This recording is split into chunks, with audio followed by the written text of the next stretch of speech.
undangan. Tunggu ya selanjutnya di part 2. Nah, di bab 1 terdapat ada pendahuluan yang terdiri dari yang pertama adalah latar belakang, yang kedua rumusan masalah, dan yang ketiga tujuan penelitian. Nah, di sini saya akan mengambil judul dengan studi kasus dan saya akan menjelaskan manfaat dampak positif penelitian. Yang pertama yaitu ada teoritis. Teoritis ialah menambah wawasan tentang pembiasaan akhlak di PIAUD. Dan yang kedua, guru.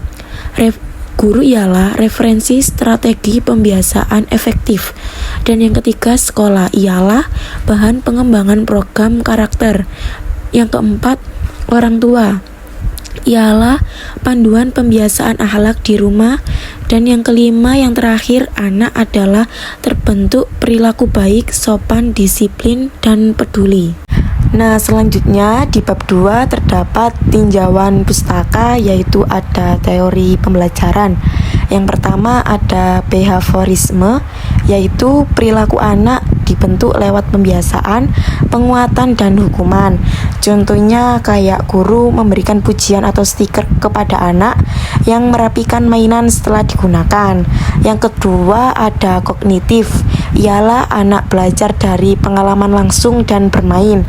Contohnya kayak anak belajar konsep berhitung dengan menghitung balok atau benda konkret saat bermain, sehingga anak tersebut memahami jumlah melalui pengalaman nyata. Yang ketiga ada konstruktivisme, ialah anak belajar melalui interaksi sosial dan kerjasama. Contohnya anak bekerja dalam kelompok kecil untuk menyusun balok, terus saling berinteraksi dan bimbingan guru ketika mengalami kesulitan saat menyusun balok puzzle. Yang keempat ada belajar sosial, ialah anak meniru perilaku guru dan orang dewasa sebagai teladan.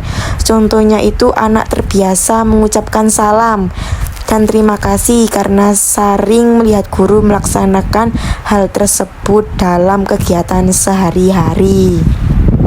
Nah, selanjutnya ada nilai akhlak dan perilaku anak, yaitu pembiasaan menanamkan nilai religius seperti disiplin, mandiri, tanggung jawab, sopan, peduli, percaya diri, dan toleransi. Nah, contohnya itu anak dibiasakan berdoa sebelum dan sesudah kegiatan, terus datang tepat waktu. Terus yang ketiga ada mengerjakan tugas sendiri serta berbagai mainan dengan teman sebayanya.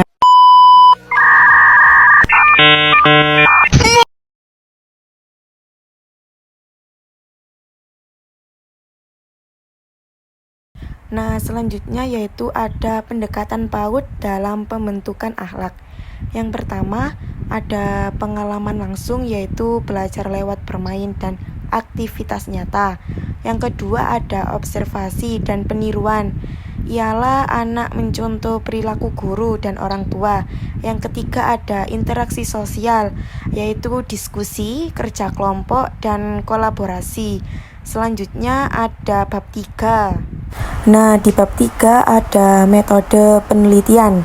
Penelitian ini menggunakan pendekatan kualitatif dengan jenis studi kasus yang bertujuan untuk memahami secara mendalam proses penanaman akhlak anak melalui kegiatan pembiasaan di TKDWP Kebon Sikep. Penelitian dilakukan di lingkungan sekolah dengan menyesuaikan waktu pelaksanaan terhadap kegiatan pembelajaran yang berlangsung. Subjek penelitian meliputi kepala sekolah, guru, anak didik, serta orang tua sebagai sumber data pendukung. Nah, data yang dikumpulkan terdiri dari data primer dan data sekunder. Data primer diperoleh melalui observasi dan wawancara langsung dengan pihak sekolah, sedangkan data sekunder berasal dari dokumen sekolah seperti kurikulum, RPPH, SOP, serta dokumentasi kegiatan pembiasaan tersebut. Nah, teknik pengumpulan data yang digunakan meliputi observasi untuk melihat pelaksanaan pembiasaan akhlak, wawancara untuk menggali informasi mengenai peran guru, serta dokumentasi sebagai bukti pendukung penelitian.